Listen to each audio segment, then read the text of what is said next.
Greetings, everyone. This is hashtag Yacarius, hashtag Kumal. You may or may not have seen my flyer. I have an upcoming book reading. It's a 6-part series. It's going to be a Sunday night wind down. And I'm going to read excerpts from my book. Are you ready for your parole hearing? A Guide to Navigating. And we're going to have open discussion. I'm going to be open for questions and answers. So if you're working in this field, if you're a volunteer, or if you have a loved one or family friend inside, and you need to get some idea of how you can be more supportive and towards their parole board if they have them, or even if you want to support them in their transition, then I suggest that you log on. I'm going to read a quick excerpt from Chapter 13 of my book. Is called, What is the Meaning of Full Responsibility?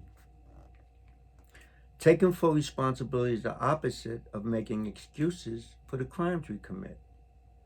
The commissioners use this as one criteria to determine whether to release or not. So it's important to know what it means beyond just saying, I take full responsibility for my crime. Allow me to use a real-life example to make my point here. Suppose you were dating a person and they cheated on you with someone else. And then when you confront them after they get caught, your partner says it was an accident. Your response would be, so you are saying you accidentally fell in the bed naked with this other person, that somehow you and this person accidentally ended up having sex while you were both naked in bed. Your partner may go on to say they're sorry and that they didn't mean to do it. They may go on to explain that they were drinking, and if it was not for the alcohol, this would have never happened.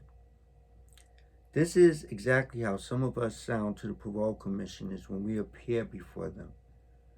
We use words like, I made a mistake, I didn't mean to shoot him or stab her, or I panicked. We may say it was an accident. Yes, I had my hand on the trigger, but I didn't mean to pull the trigger. And then some of us may say, if it wasn't for drugs or alcohol, I never would have committed the crime. I was one of those for years that said if it wasn't for drugs, I would not have committed my murder.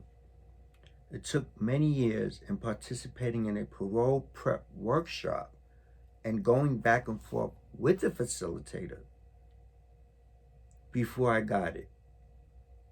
I was in denial, and I had my mind made up that I was right and that it made sense that drugs were largely responsible for the terrible crime I had committed.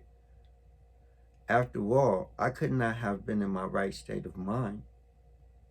Unfortunately, not until I accepted the hard reality that I alone was responsible for my actions all throughout my life, up to and including the day I took a life, could I open myself up to the introspection I needed. And that's it for the excerpt. It's not a very long chapter. So that was a very important thing for me to put in the book, because for me it's extremely relevant. For me, it was the root of my issue. Until I